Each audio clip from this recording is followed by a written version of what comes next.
Janob prezident, xalq yana norozilik bildiryapti. Nimaga? O'qituvchilarning oyligini yana 3000 dollarga oshiringlar deyishyapti. 5000 dollarni oyiga yetkazolmayapmiz deyishyapti. Suv ichkim keldi. 1000 dollar. Yo, 1000 dollar qo'shsa kulgili bo'ladi. Nima degan? Unday bo'lsa, srochni bitta davlat topish kerak. Ha, ularga qarshi urush boshlab, neftini olib qo'yamizmi?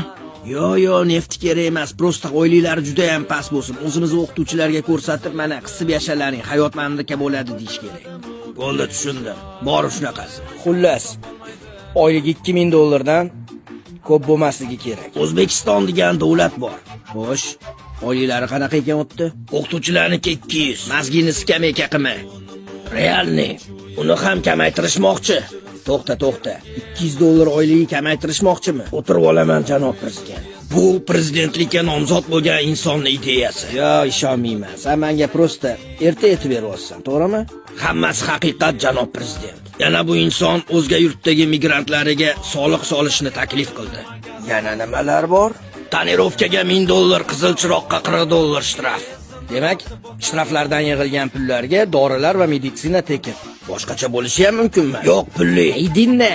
Bu hali hammasi emas, janob prezident. U yerdagi deputatlarning fikricha, kuniga yarim dollar pul topgan odam kambag'al hisoblanmaydi. To'ppa to'g'ri. U kambag'al emas, qashshoq hisoblanadi. Yo'q, ularning fikricha bu pul bilan hayot kechirsa bo'ladi.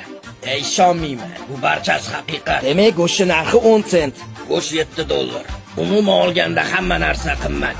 Lekin hamma narsa o'zlarida chiqadi.